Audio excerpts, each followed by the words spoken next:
You probably think of beaches, mountains, or famous landmarks when planning your next trip, but what if I said your new favorite travel spot could be all about coffee? To some people, coffee is just a normal drink, but for others, it's a part of their history, its culture, heritage, even a reason to travel around the world. You could be sipping an espresso in a small cafe gazing out at an ancient cobblestone street, or on a hillside observing farmers manually picking coffee cherries from green trees. Today we're diving into some of the best destinations in the world for coffee lovers. Whether you're a fan of a sweet latte or a simple espresso, these places have more to offer than just great coffee. They give you a true taste of the people, culture, and landscapes behind every cup. At number 6 we have Italy, the home of espresso. Coffee was first found in Italy. Italy has cafes all around. No one really sits down with a big mug to drink an occasional coffee. It's more of a daily ritual in there. People come in, stand at the counter, grab a quick espresso, and go on with their day. There are also unwritten rules. To order cappuccino after 11 a.m. is odd.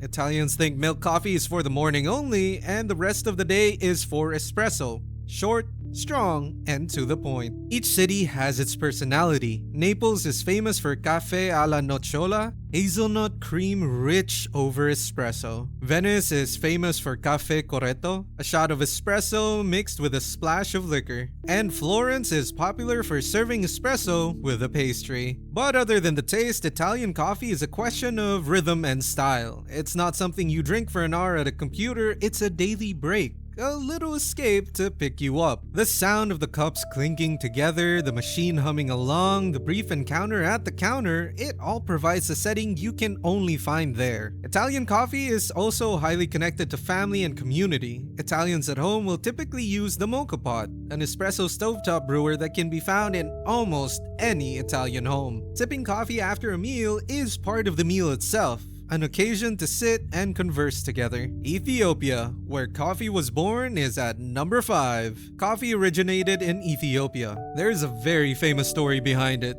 It's said that once a goat herder named Kaldi saw his goats become more energetic after consuming red coffee berries. That's how coffee came into this world. Ethiopia still has coffee like no place on earth today. The best experience is to participate in the authentic coffee ceremony. You sit and observe how the beans are roasted, hand grind them, and eventually brew in a ritual pot. The coffee is served in tiny cups, usually with popcorn or fresh bread used as a garnish. It's not the process of consuming coffee. It's spending time with people, conversing, and sharing moments. The entire ceremony lasts a couple of hours, and that's where the beauty begins. There is a regional taste to every part of Ethiopia. One of their famous coffees is Sidamo coffee that tastes floral and slightly bitter, while Yirgacheffe is light and it almost tastes like tea, and Harar coffee is strong and fruity and it has a wine-like flavor. In Ethiopia, coffee is not just something you drink. It's history, tradition, and heritage. When you take a sip there, you're tasting coffee. But more importantly, you're tasting the land it originated from. Next on our bucket list is Colombia, coffee with a view. Some of the world's most popular coffee is produced in Colombia. At the center of Colombia, there is a place called the Eje Cafetero, or Coffee Triangle, a green area of rolling hills carpeted with seemingly infinite plantations. The view is everywhere you look of fields upon fields of coffee plants running along the mountains. Colombian coffee is famous for how well it is balanced with all ingredients. It's creamy and has a mild nutty taste.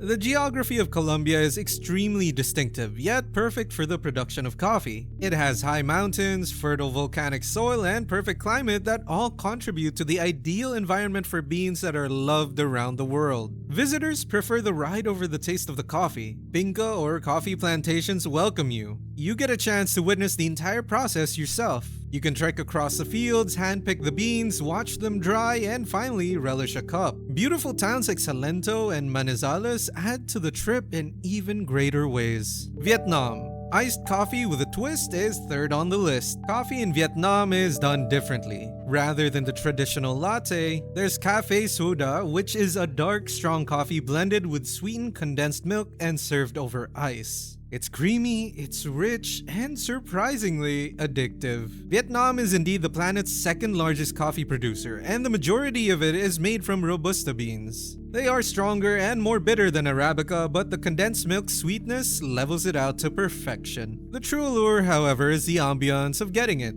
Drinking it in a small street cafe in Hanoi or Ho Chi Minh City, you observe life happening around you. You observe businessmen closing deals, students reading, and friends laughing over cups of coffee. If you're already in Hanoi, you won't want to leave without something special. Café Trong.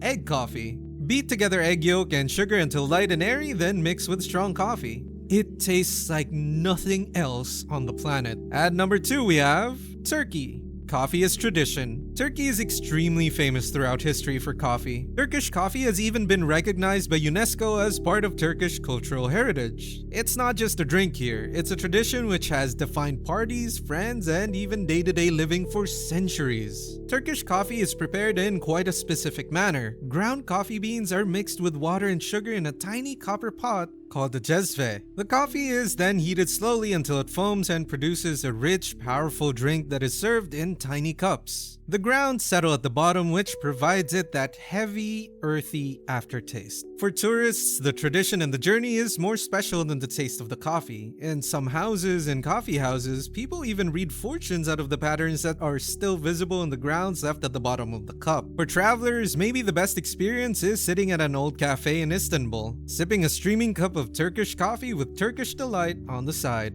Time comes to a standstill in moments like these. Coffee in this place is more than about the caffeine kick. It's about pausing, sharing stories, laughing with friends, and living life one cup at a time. First on the list is Brazil. Coffee meets carnival. No coffee destination list would ever be complete without Brazil. Being the world's top producer of coffee, the beverage is not just a vital part of its economy, but also profoundly entrenched in the daily fabric of its citizens. Coffee here isn't just significant, it's part of the rhythm of the nation. One of the best known habits Brazilians have of having it is in cafezinho, a tiny, potent, and sweet cup of coffee served practically everywhere. Not only is it a beverage, it's an expression of friendship. If you enter a person's house, enter a store, or go to an office, you'll likely be offered a cafecino with a friendly smile. What attracts visitors about Brazil is how well coffee integrates with its lively culture. Most visitors like the sensation of drinking from a cup while looking over Rio de Janeiro, listening to the beat of samba rhythms in the street, or sitting at a small cafe where individuals come to converse and joke about their coffee. Beyond the cities, in areas like Minas Gerais and Sao Paulo, large coffee fields are everywhere on rolling hills. Tourists can explore the plantations, see where beans are picked, dried, and roasted, and then taste the coffee where it all happens. It doesn't get more fresh than that. At the end of the day, coffee is more than just a drink, it's a journey into culture, history, and connection. So whether you're sipping espresso in Rome or sharing a traditional brew in Istanbul, every cup tells a story, and that's what makes these destinations worth the trip. Traveling for coffee is not just about caffeine. It's about culture, people, and history. Coffee unites us. Whether you are in the world or not, sharing a cup is something we all share. So where will your next coffee adventure take you? Let us know in the comments below, and don't forget to like, subscribe, and share this video with your travel buddies. See you next time!